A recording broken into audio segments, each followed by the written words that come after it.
I'm joined today by Councilor Hogan, Councilor Monto, Corey, and also Rich.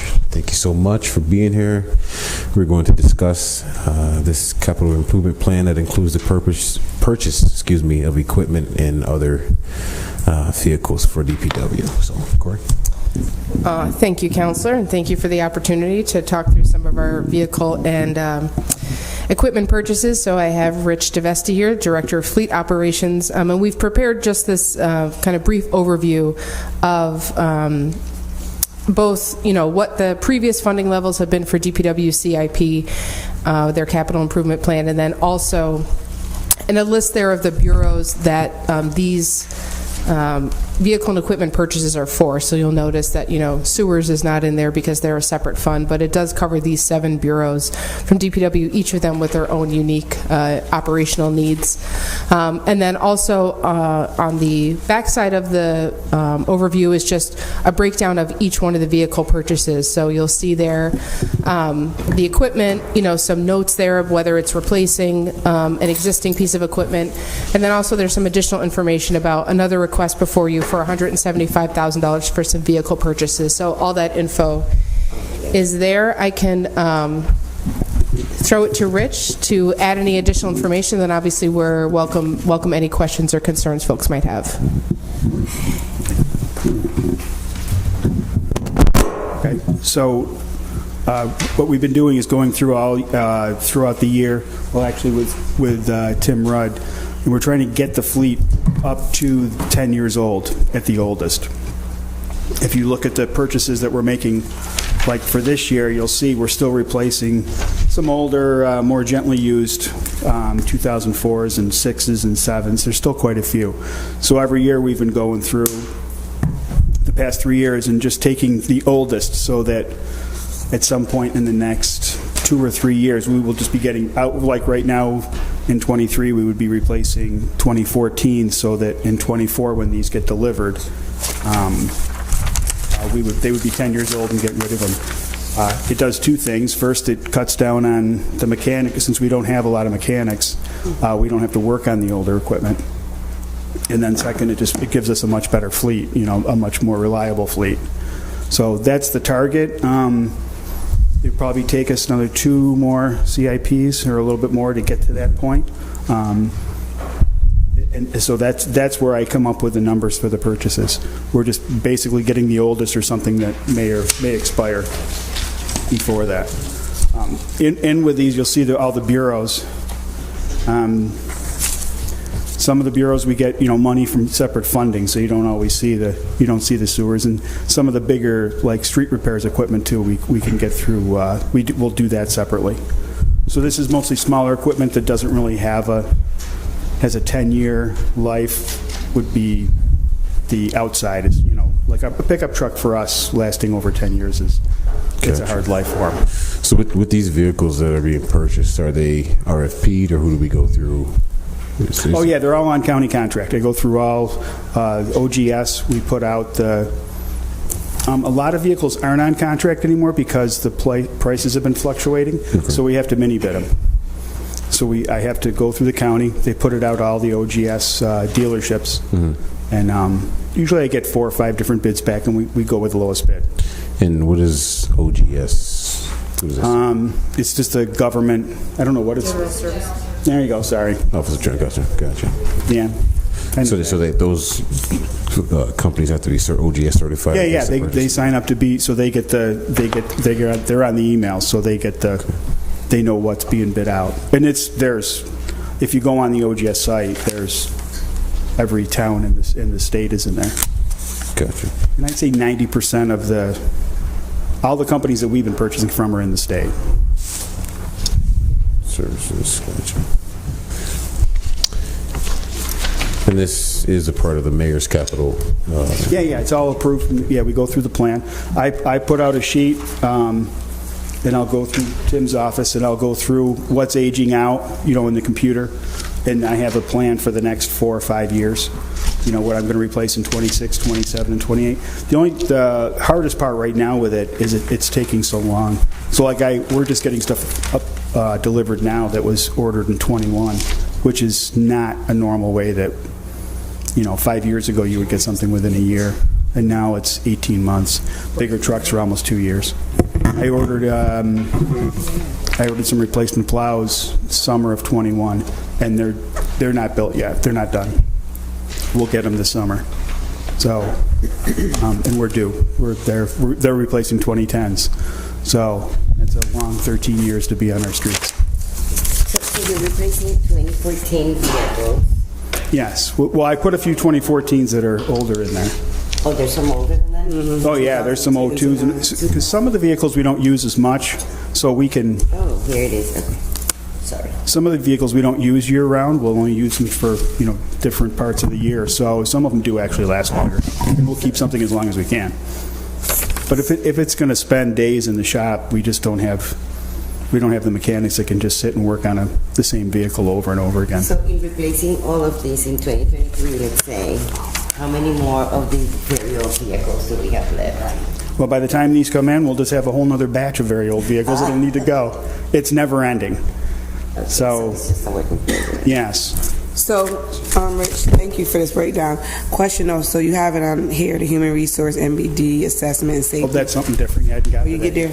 So, some of the city hall departments have vehicles that they need to get around, and they're just in the second paragraph of that you'll see they're using 2010s and 2009s, and those are old police and fire cars, and they're in very bad shape. So we need to go through. I spoke with Tim about just putting in the budget to just get a small fleet of SUVs for the city hall department. So we put that in too. So that will be part of this. But then as we replace them, we keep hopefully pushing to more current years. Yes. So where are we at? You mean an overall fleet? Well, so if we're buying 1 million, what is it? It's almost 2 million. We're doing that purchase. So, 750, 1,750,000. but the D.P.W is almost 400 pieces of equipment. So so here's, what is there, 20 on here, 25? So there's just always vehicles that are just aging out. I think with D.P.W, I thought I saw 50 pickup trucks. Oh, there's more than 50 pickup trucks at the D.P.W. No, that you're getting. Well, no. There's 10 regular pickup trucks that I'm getting now. Okay. In this one. Looking in the book, I don't have The 50 is the cost. And so I wanted you guys to see, you can see the inflation on these too. So, I mean, I think the idea is... Wait, I'm sorry. Oh, yeah, go ahead. Because it says quantity, pickup trucks 50. Yeah, that must be a typo. In the letter, it's 10 at $50,000 each. So then we might need to correct the letter. Okay, because it says 50. Okay. Oh, that's just... And that's Yeah. what kind of threw me, is that you were going to buy 50 trucks at one time. Oh, no. Okay, we'll make that correction. But I think to Councilor Paniagua's point, maintaining a fleet maintenance is going to be a lot like, road reconstruction. Like there's every year, we're just going to have to keep turning over. And I think what Rich is saying is in about 2 years, for the most part across the fleet, we won't have anything older than 10 years. But obviously things that we purchased 10 years ago, this is going to be loud. Okay. We're just going to have to keep making purchases in order to make sure that the fleet is always up to date. So when we get rid of all of these vehicles, how much money do we get? How much money? At auction?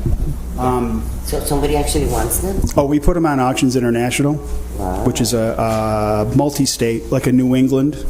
And we'll get, it varies. An old snowplow will get $15,000 for it. An old truck will get $3,000 for it. So with all the vehicles we're replacing, we should at least be able to get enough money back from one of the auctions to pay for a couple of them straight up, right? Yeah, and that all goes back into the general fund. Okay. Yep. At some point, is it reflected in the less maintenance costs, Rich? Oh, yeah, it will. I mean, that would help if we seen that, where, because I know... Yeah, because the first couple of years, you're only changing oil, so... Corey, what was the first year when Mayor Welch came in, the fleet was in awful shape. So we started... First year, you put $2 million in, right? So Is that your first year? yeah, so I think 18-19 would have been the first full year. Yeah, we had the previous We had the tail end, yeah, Mayor Walsh took office in January of 2018. So in other words, that 2,068,000, is that part It of was kind of the tail end. tail end? Yeah, Because, I mean, obviously, the fleet was falling apart. right, You know, right. Because of, and the maintenance costs were enormous. Right, yeah, I mean, we were putting more money into vehicles than they were worth. Yeah. So we'll bond for this, obviously, Tim? We're bonding for all this? And we're okay? Get up there, Mr. Rudd. Talk about Tim Rudd, Budget Director. Yeah, we're going to bond for all of them. I think even the small fleet, the like cars, usually the cars we don't bond for, but given they're for like city hall staff, we actually do think they should last more than 5 years, as opposed to like police cars that we pay cash for. I also think COVID changed a lot, because in the beginning of my interaction with Rich, we would, like, the school district would always say we should buy new because we get on a state contract, and then sell 2 years later, and it's almost like we can make money because at that time the resale was so high. But I think the supply chain and everything, and then for bigger equipment, it's just so slow now that I think we're probably more likely to just hold longer term and just try to get he kind of tracks it by expense, so you could see which ones are racking up the most maintenance dollars. So you can stay there too, because you might be able to answer. So, Rich, are you just doing D.P.W. fleet, or are you doing all fleet? I help with all the fleet. Okay, so we know that we're gonna have vehicles coming up for fire, we're gonna have vehicles coming up Yep. for police, we're gonna have vehicles coming up for God knows who. So are they all gonna be wrapped in together? No. Each bureau or each department will do their own. Bigger discount, putting it on the same. Well, the police are, the interceptor cars are only built once a year, so you're not going to, that's going to be totally separate from this anyway, because you can't, the vehicles the police are buying, they actually shut the lines down and they'll make police cars. Like Ford makes police cars 1 month a year. You got to get your order in or you're not going to get them until next year. So it's not even the same Don't thing. drive specialized cars on fire or police. So can we buy Right. their vehicles within these perimeters with the discounted? Yeah, well, we buy them from they're all on contract, so we buy them off the contract. Okay. For the mini bid. We get as many as we can. Lately what we do is somebody finds a bunch of vehicles that are available on a lot somewhere, we'll try to buy them because Because you already know what you're going to be getting for the fire chiefs and the police. Yep. You already know that, correct? yes, we know what we're going to put in for every year. So what we don't know anymore is how much it's going up, You don't know what I'm sorry. how much the price is going up. Okay, So pickup trucks went up $20,000 in the past 3 years, basically. A pickup truck with a plow. So we know we want to get an SUV for one of the fire chiefs. Wouldn't it be beneficial to get it with the price where it is now? We buy them all pretty much. Well, we've been buying this one units, and we're all getting the same price for them. But we don't know how to plan how much it's going to cost. Oh, we don't know how much it's going to cost 2 years from now. I can bid something last summer in this. Well, even these pickup trucks were 47 last year, and they're coming in at 53 to 54,000 right now. And that's why we mini bid them, because you can't. Dealerships won't give us a contract price, so we have to bid them out. You know what would be illustrative if we had the mileage for some of these older trucks that we're retiring, just so people get a good handle on that, when we talk about buying new equipment. Right.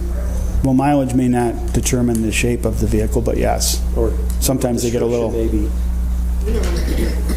Oh yeah, I know how much we've put into these. Yeah, we have the history. That's really, really important, that maintenance, because, that's we're pumping so much money into maintenance. Yeah, the older ones, with our climate, the wiring is terrible. And once the wiring starts falling apart, you got to spend hours just trying to go through them.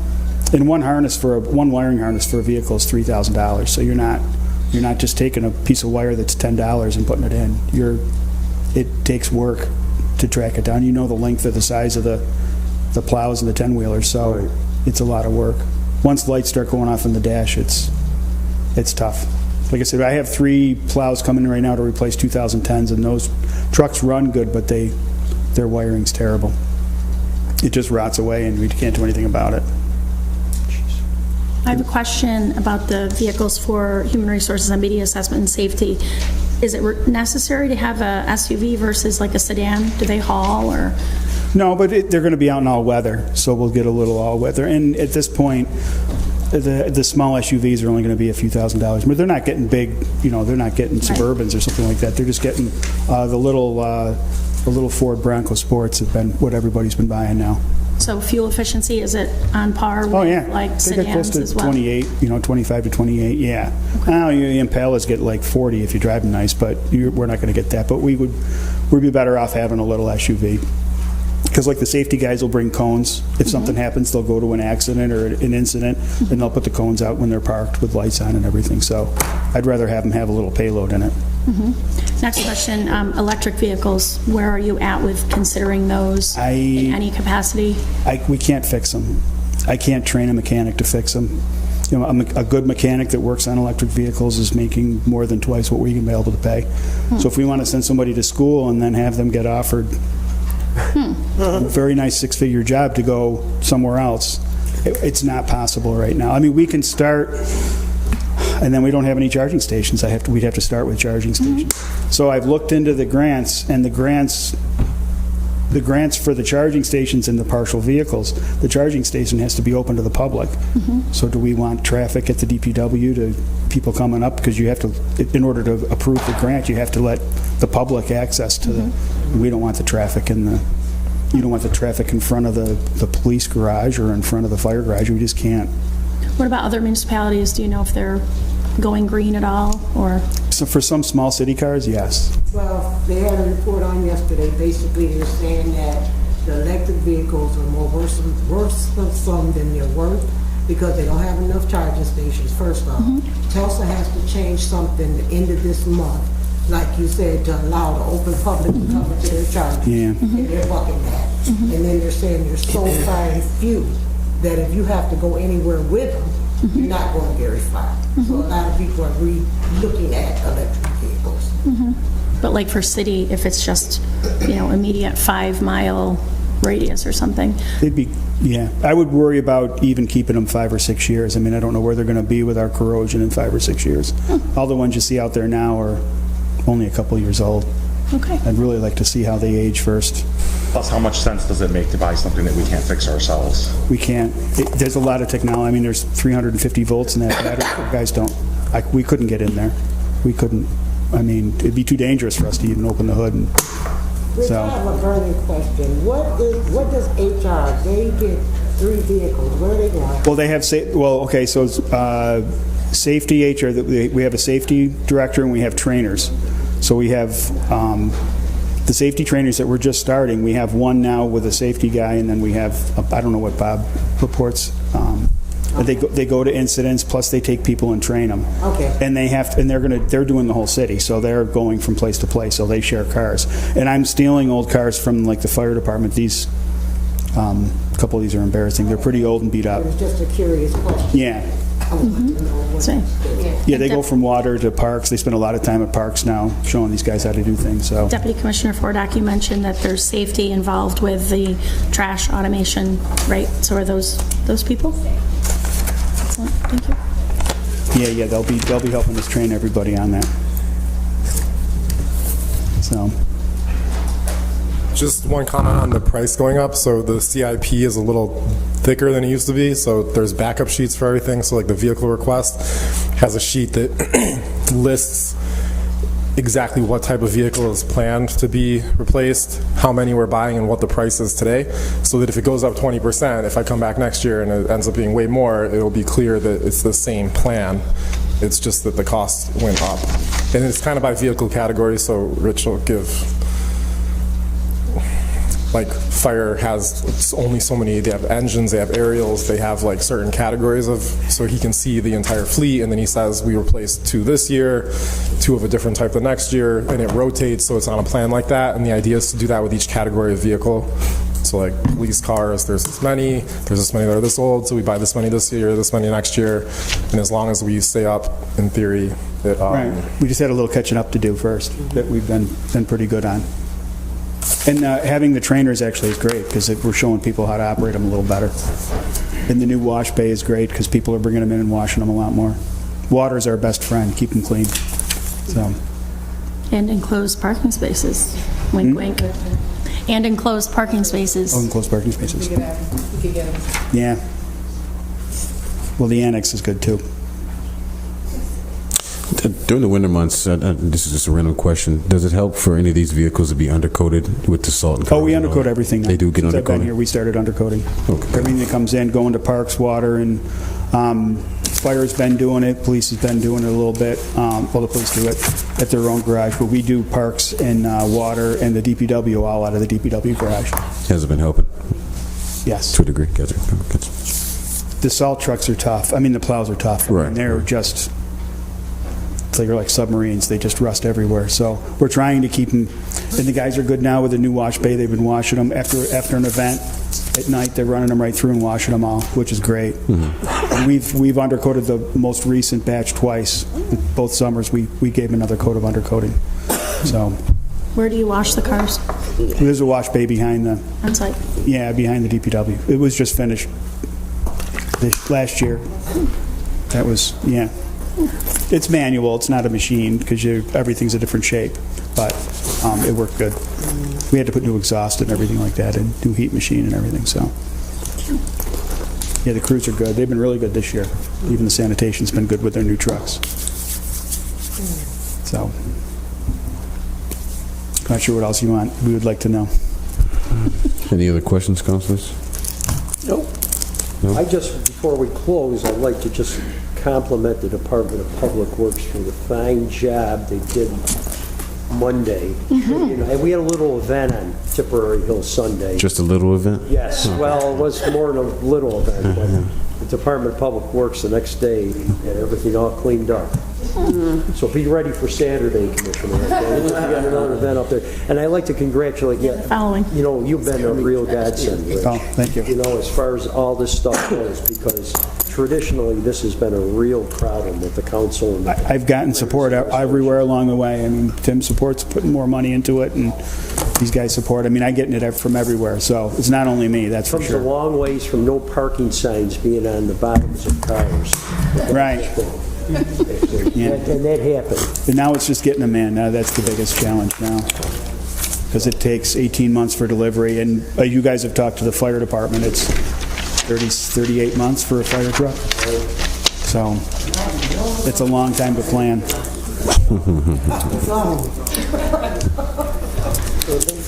Thank you, Counselor. No problem. All right. Well, this will conclude the meeting. Thank you for everyone for coming here and participating. Thank you. Take care. So what's going on with these? Yeah, it's just a meeting with God.